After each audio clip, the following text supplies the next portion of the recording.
Yo les artistes, bienvenue sur cette nouvelle vidéo. Alors aujourd'hui, je vous accueille pour un truc dont je crois que je l'avais déjà vite fait parler.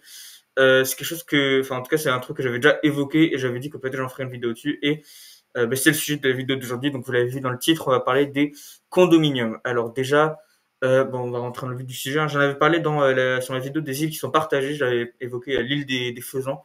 Elle est à peu près partagée parce que enfin, je vais vous raconter plus tard, mais en gros, c'est un condominium. Et du coup, dans cette vidéo, je vais parler de tous les condominiums qui existent encore à ce jour. Et il en existe plus ou moins 4. Donc oui, ça fait pas beaucoup. Plus une petite exception dont je vais vous parler à la fin, qui peut être confondue avec un condominium, mais qui est une toute autre chose. Et cette autre chose, il n'en reste qu'une seule sur Terre. Du coup, je me suis dit, autant le mixer les deux. Et voilà, du coup, on va parler des 4 condominiums et du petit bonus dans cette vidéo, je vais expliquer pourquoi c'est un condominium. Mais déjà, qu'est-ce que c'est un condominium? En plus d'être un mot très chiant à prononcer, c'est en gros quand un territoire sur une carte, enfin sur la Terre du coup, quand un territoire, plus généralement entre deux pays, forcément, et c'est pas, enfin non, pas du tout, appartient à plusieurs pays souverains à la fois. Voilà. J'espère que c'est logique. Si ça l'est pas, vous devriez comprendre assez vite avec le premier exemple du coup, celui dont j'ai déjà parlé dans ma vidéo des îles partagées, l'île des Faisans. Donc je vous resitue un petit peu. L'île des Faisans se situe au milieu de la rivière Bidasoa. Donc c'est la rivière qui constitue une partie de la frontière entre la France et l'Espagne au niveau du Pays Basque. Voilà. C'est par Bayonne de Bilbao en gros, vite fait, très vite fait même. Euh, la forme changeante de la rivière, forcément vous savez qu'une rivière ça n'a pas toujours le même cours, ça change un peu de forme des fois. J'en avais déjà parlé d'ailleurs ça dans ma vidéo sur la guerre très particulière entre le Nicaragua et le Costa Rica qui a failli qui a failli être redéclenchée à cause de Google Maps. Euh, Parce que du coup le conflit ça venait d'une rivière qui avait changé de forme, la frontière était sur une rivière, forcément ça avait causé des conflits après. Parce que tout le monde, chaque pays évidemment veut que une fois que la rivière bouge, garder la forme de la rivière originelle. Enfin, en tout cas, pour le pays que ça avantage le plus la forme de la rivière. Si la rivière a bougé à l'intérieur de l'autre pays, forcément, ce pays-là va vouloir que la frontière reste la même que la rivière de base, parce que ça les désavantage si vu que la rivière a bougé à l'intérieur, ça veut dire qu'ils donneraient plus de terre à l'autre pays. C'est pas avantageux et c'est un petit peu chiant pour le pays en question. Du coup, forcément ça cause des conflits comme là avec la rivière Bidasoa. Mais du coup, en 1659, la France et l'Espagne ont signé le traité des Pyrénées, mettant fin à une assez longue guerre. Et les traités a été négocié et signé sur l'île des Faisans, forcément. Et au lieu de donner l'île à un des deux pays, le traité a créé un arrangement de condominium, du coup, pour que les deux côtés puissent se partager la souveraineté. Donc, la souveraineté alterne tous les 6 mois, ça veut dire que du 1er février au 31 juillet, l'île appartient à l'Espagne, et du 1er août au 31 janvier, l'île appartient à la France. Donc là, actuellement, nous sommes, si je ne me trompe pas, je vais regarder ma montre, nous devrions être le 24 août, du coup ça veut dire que en ce moment même, l'île nous appartient, l'île appartient à la France. Voilà. L'île n'a pas d'habitants permanents, et heureusement, elle est donc utilisée que pour des buts cérémoniaux, donc des mariages par exemple. Et à ce jour, c'est toujours le plus vieux condominium qui existe. Voilà, c'est l'exemple le plus vieux des condominiums. Et c'est le premier dont je vous parle. Et c'est aussi un des plus petits territoires internationaux. Et la double souveraineté de l'île a fonctionné très paisiblement pendant plus de 350 ans. Un cas très très rare dans la loi internationale parce que d'habitude, c'est beaucoup de conflits. Et en parlant de conflits, on va directement, sans attendre du tout, on va passer à notre deuxième exemple, le district de Brčko. Ça va être très chiant à dire parce qu'en plus il y a d'autres mots un petit peu compliqués comme ça, un peu slave.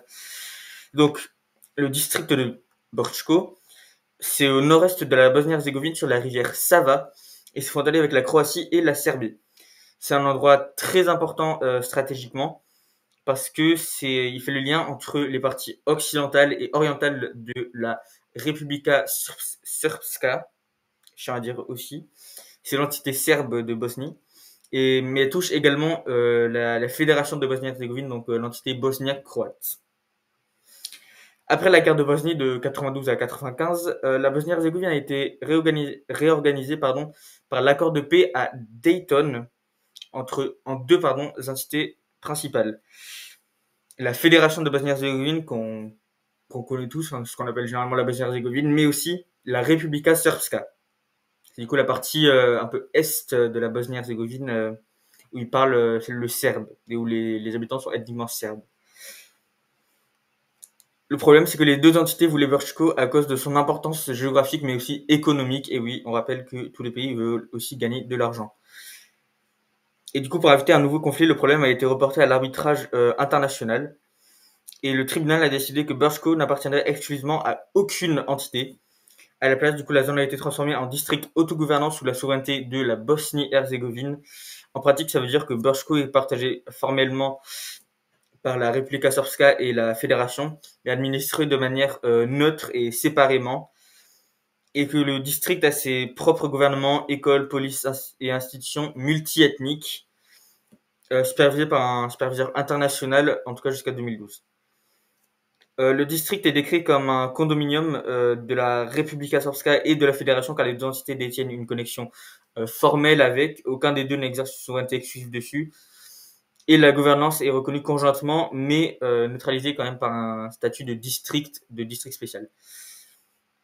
Voilà, donc là on est quand même sur un cas un petit peu plus compliqué, parce que Brčko, du coup vous avez compris, ce n'est pas un territoire international, on parle de quelque chose qui n'est pas administré à l'intérieur d'un pays.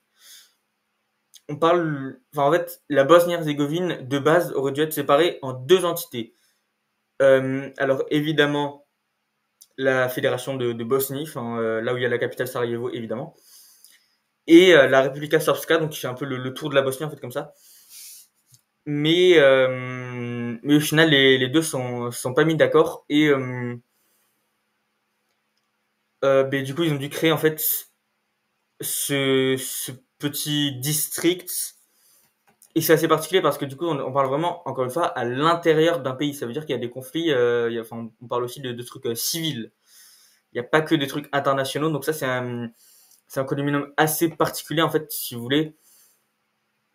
J'ai envie de dire que l'île de Faisan en fait c'est un peu le seul condominium normal.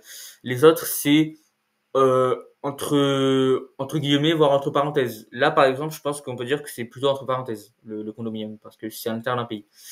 Et le prochain, je pense qu'on peut aussi dire que c'est entre parenthèses. Et le dernier, c'est même pas entre parenthèses, c'est entre crochets, les limites. Donc, là, je vais vous parler d'un condominium le plus gros de cette vidéo, parce que je vais vous parler d'un continent qui est son propre condominium. Donc là, j'imagine que vous savez déjà de quel continent je vais parler. Je vais évidemment parler de l'Antarctique. Historiquement, plusieurs pays ont réclamé des parties de l'Antarctique, notamment le Royaume-Uni, le Chili, l'Argentine, l'Australie, la France, la Nouvelle-Zélande, la Norvège, et il y a encore d'autres exemples évidemment. Le problème, c'est que certaines réclamations se sont chevauchées, notamment celle du Royaume-Uni, du Chili et de l'Argentine sur la péninsule antarctique, créant des disputes du coup. Et pour éviter le conflit, le traité d'Antarctique a été signé en 1959, et les principes du traité étaient les suivants. Il y en a pas mal. On va y aller point par point. Tout d'abord, aucune nouvelle réclamation n'est permise. C'est-à-dire que tous les pays qui ont dit j'ai une part d'Antarctique, si avant 1959, si un pays qui veut une part de l'Antarctique, mais qui ne l'a pas précisé avant 1959, avant le traité, interdit. Voilà, on peut plus, ces pays ne peuvent pas aller en Antarctique. Les réclamations existantes cependant ne sont ni reconnues ni reniées, elles sont juste mises de côté. C'est-à-dire que officiellement ça appartient pas au pays, mais peut-être qu'un jour ça sera le cas, et du coup on garde quand même en mémoire les parts attribuées à chaque pays en mode je retiens, tu voulais 7 parts. Les pays qui avaient des réclamations les gardent sur papier mais ne peuvent pas les enforcer. En gros ce que je viens de dire, mais ils peuvent pas les enforcer, c'est-à-dire ils peuvent pas dire voilà c'est officiel, ça m'appartient, je décrète que c'est officiellement un territoire outre-mer, par exemple, pour le cas de la France. On peut pas dire ça, on n'a pas le droit.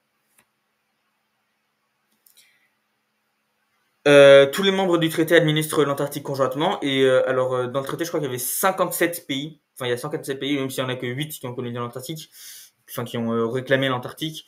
Il y a 57 pays du traité. Du coup, ça veut dire que l'Antarctique appartient techniquement à tous ces pays-là. Du coup, ça veut dire que même si l'Antarctique n'appartient pas à un pays précisément, il y a des pays à qui elle n'appartient pas. Voilà. Et des pays à qui elle appartient, entre guillemets. Les décisions majeures sont prises par le consensus aux réunions consultatives du traité d'Antarctique, qui sont des réunions annuelles. Voilà, donc c'est des décisions majeures évidemment pour l'Antarctique, pour le changement climatique notamment. L'Antarctique doit être utilisée à des fins paisibles, c'est-à-dire que les bases militaires sont interdites et les tests d'armes sont également interdits. Voilà, désolé Trump, désolé Poutine, pas le droit. Et la coopération scientifique est garantie, c'est-à-dire que la data des scientifiques en Antarctique est ouverte et il y a un mouvement libre des scientifiques. Et aussi, la mine est interdite selon le protocole de Madrid de 1991. On n'a pas le droit d'aller fouiller sous la glace en Antarctique. Voilà. C'est tous les points du traité. Moi, franchement, je trouve que à la limite, c'est assez chill parce que si c'est moi qui avais fait le traité, je pense que j'aurais dit tout le monde dégage, plus personne n'a de droit sur l'Antarctique. Là, ils ont dit maybe. Ils ont un peu rien fait en fait, mais bon, voilà.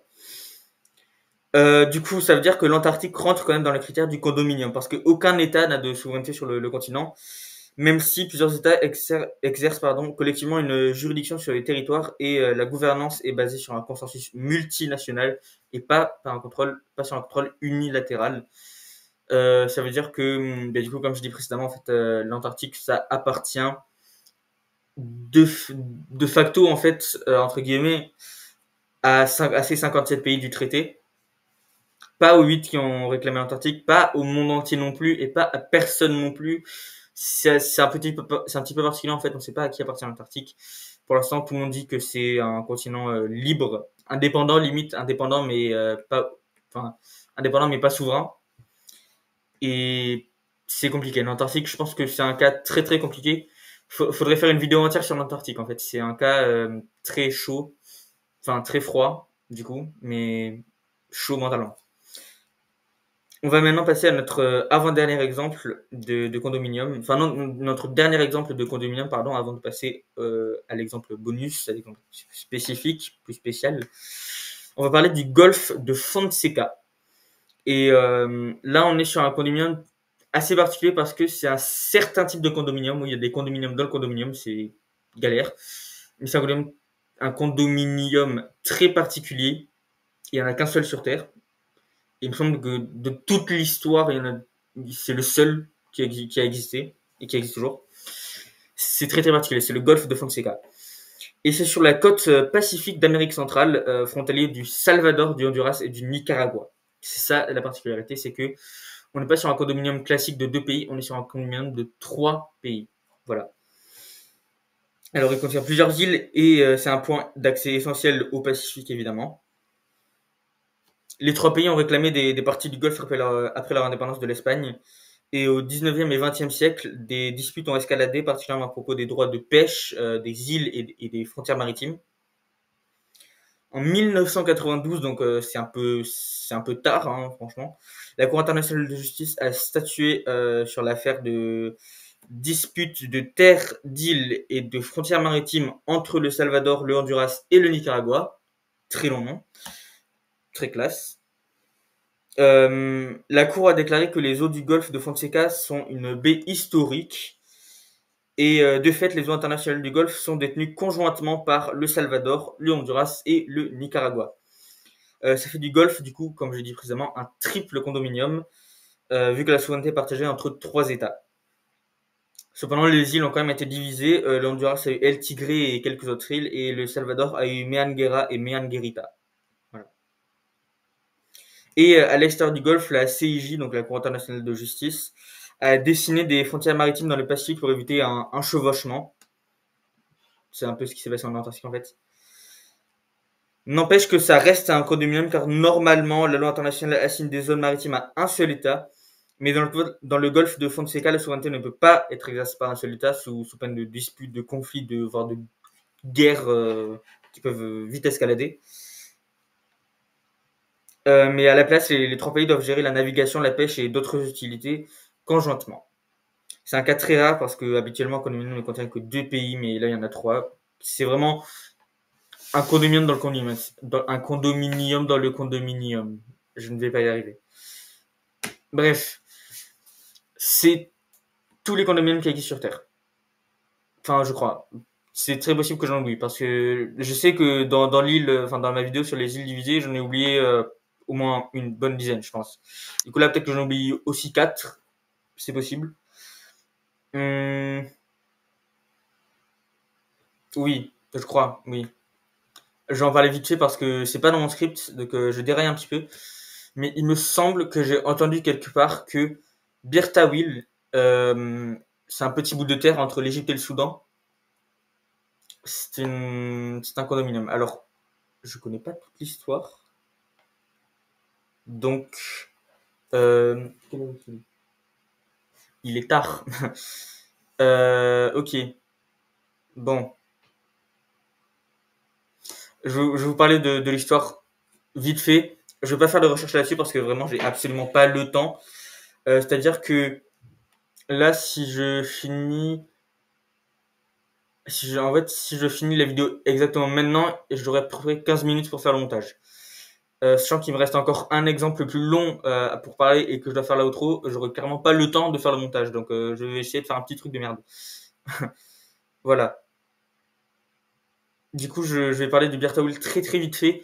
C'est un petit trapèze entre l'Égypte et le Soudan.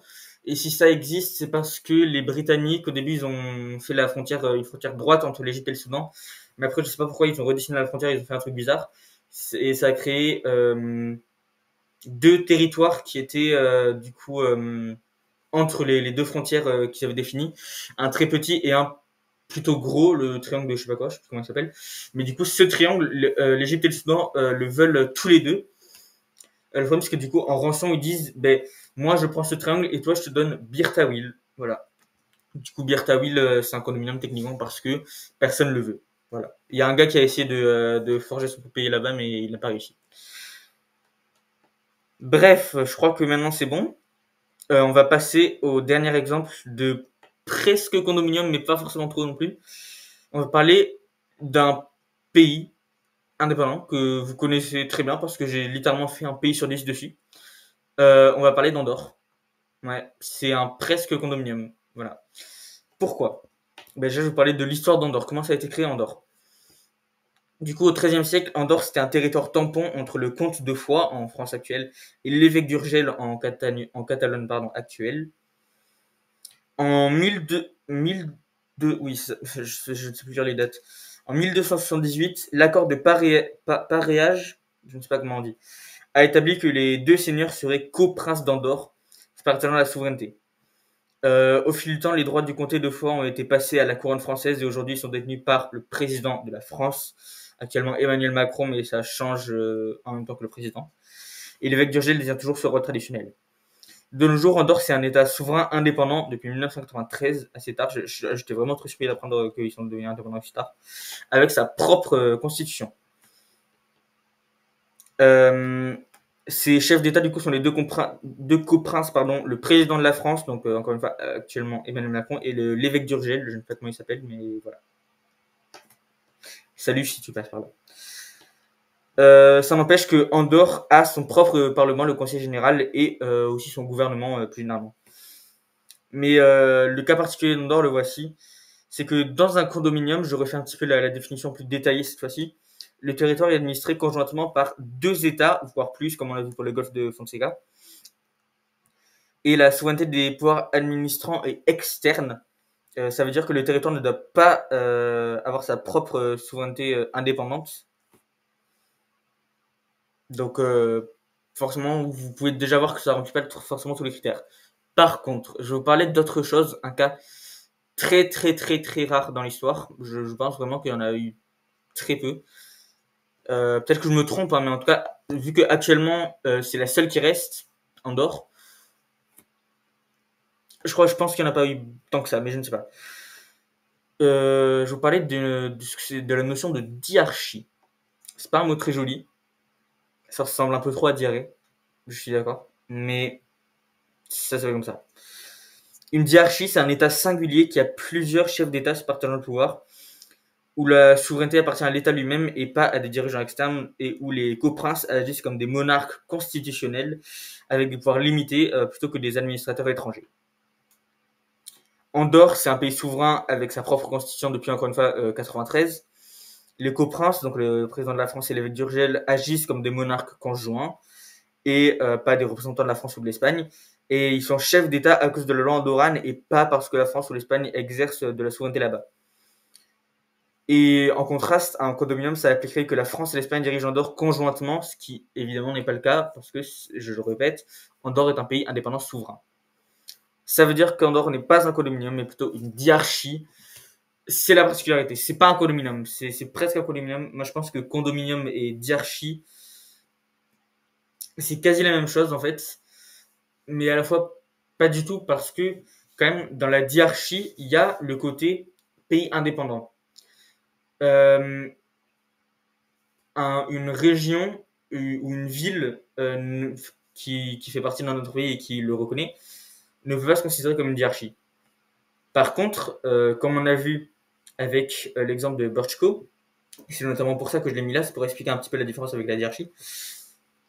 Brčko, c'est à l'intérieur de la Bosnie-Herzégovine, ce n'est en aucun cas indépendant, on est d'accord là-dessus, et ça ne veut en aucun cas être indépendant non plus.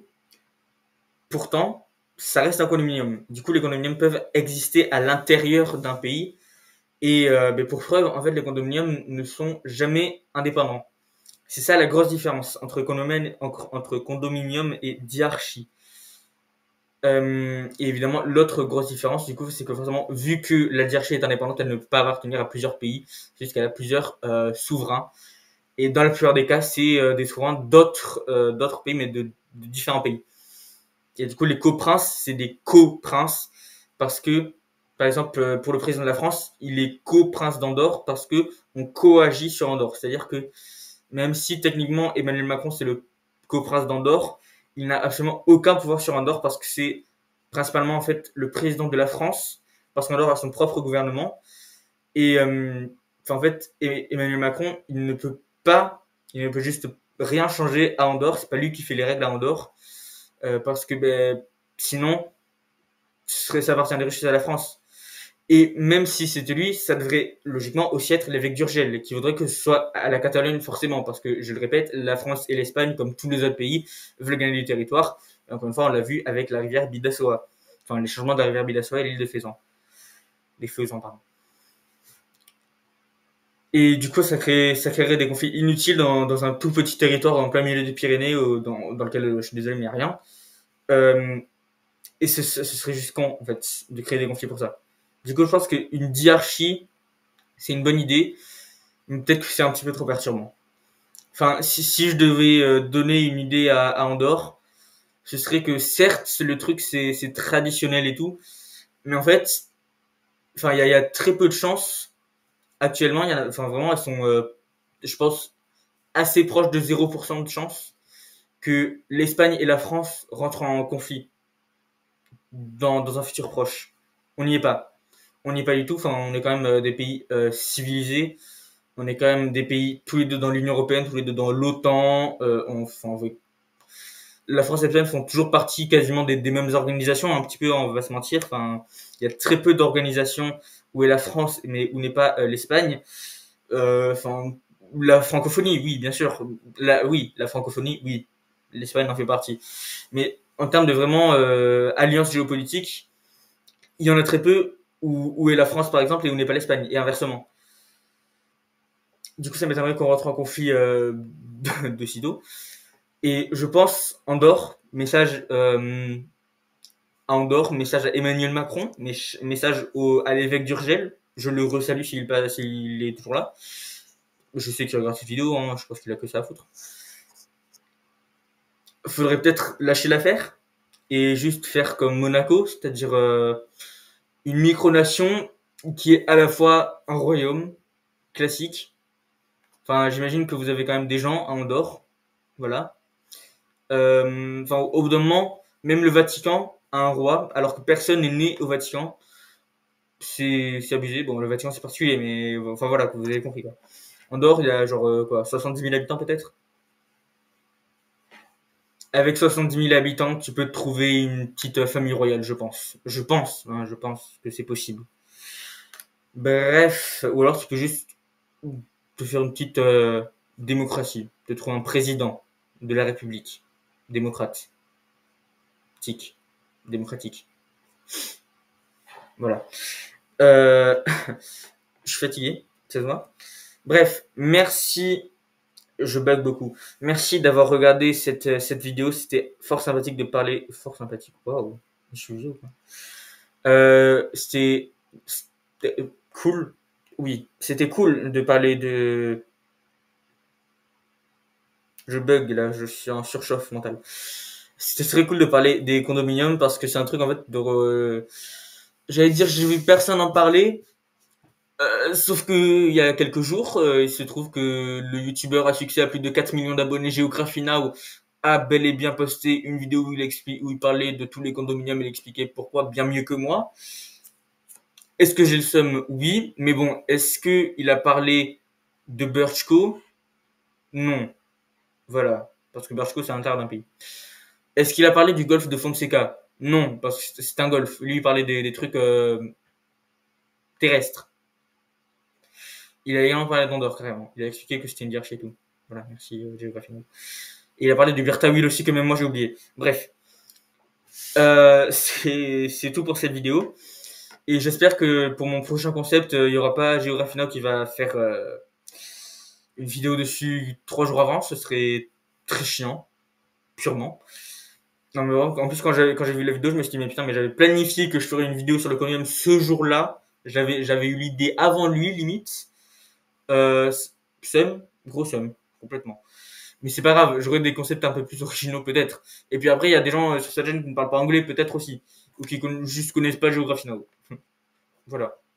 Ou qui regardent pas les shorts, parce que c'est un short. Oui, j'ai le seum, en fait. Laissez-moi tranquille.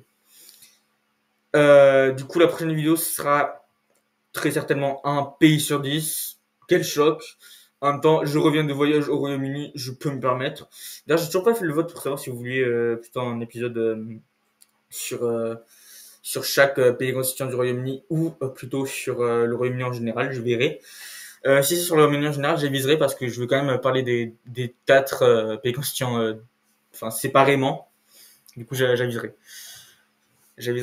Mais en même temps, ce sera moins long. C'est vrai que ça me sauvera énormément de temps de parler du Royaume-Uni en une seule vidéo. Ce sera peut-être un épisode de pays sur 10 beaucoup plus long que les autres, mais franchement, à la fin, ça me sauvera du temps.